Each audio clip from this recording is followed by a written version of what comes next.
Dear friends, do you know what happened to Arjuna? Arjuna was a very powerful man. He was the best archer in the world of his time. He was such a powerful warrior that he could single-handedly fight 10,000 soldiers. So he was really powerful. And yet he was standing on the battlefield, crying and shaking, trembling, in complete devastation, in fear, in sorrow, in regret. How could this have happened? So before I continue with this story, I would just like to briefly introduce today's topic. Today we continue our course on how to transform negative emotions. And today we start another aspect, and this is the power of sound vibration. How can the power of spiritual transcendental sound transform our consciousness from negative to positive? And this is exactly what has happened with Arjuna. Arjuna is a real person. He really lived some thousands of years ago, and this is his story. So before Arjuna found himself on the battlefield, he was together with his 4 brothers, and they all were known as Pandavas. And the eldest of the Pandavas, Yudhishthir, was supposed to become a king, but his cousin Duryodhana would not allow this.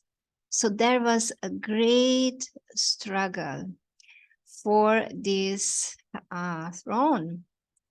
And the Kauravas, Duryodhana and his 99 brothers, they made many different arrangements, many different ways how to basically kill the Pandavas, especially Yudhishthir, who was supposed to become a king.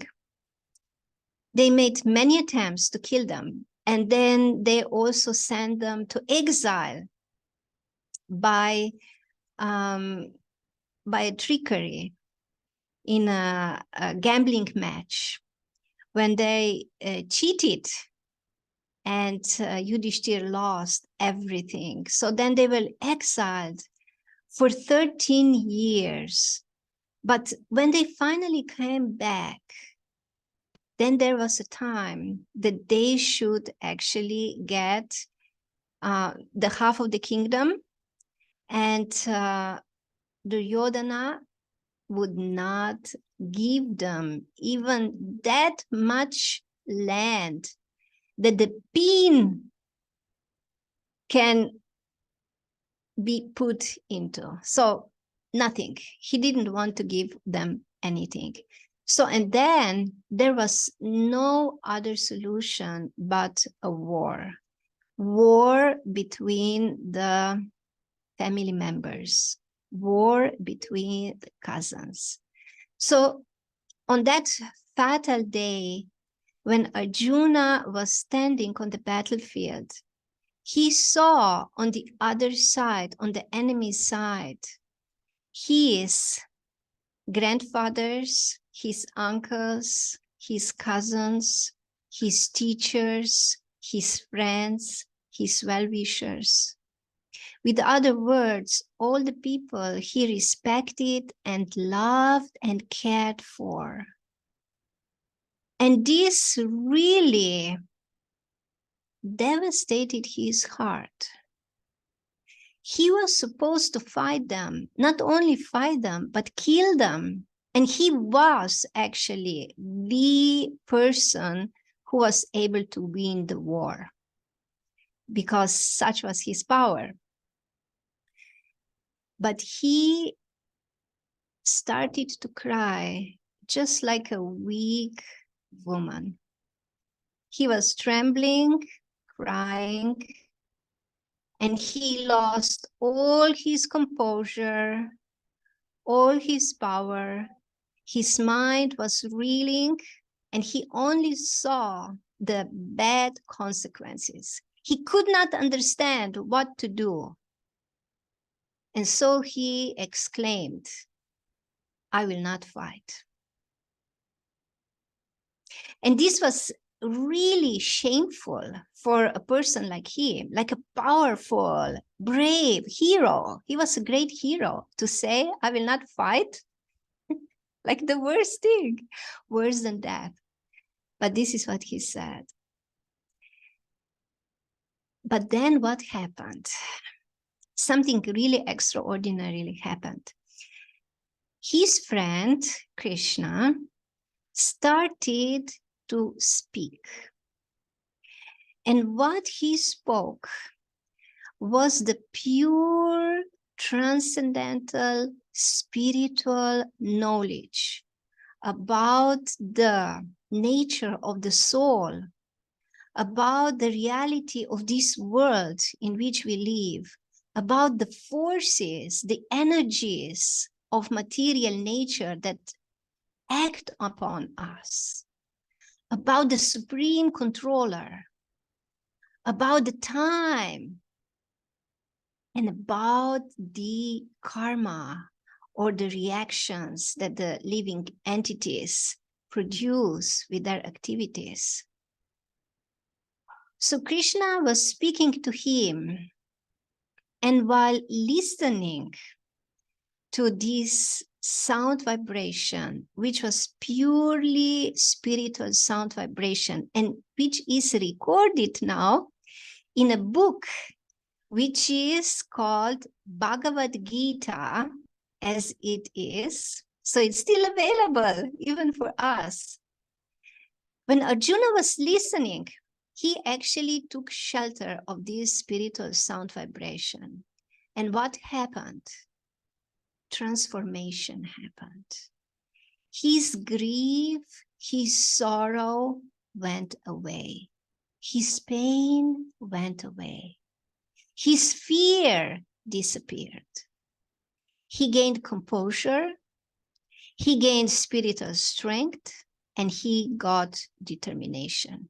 He understood what is really happening, what is right, what is wrong, why he does not need to feel all overwhelmed with sorrow.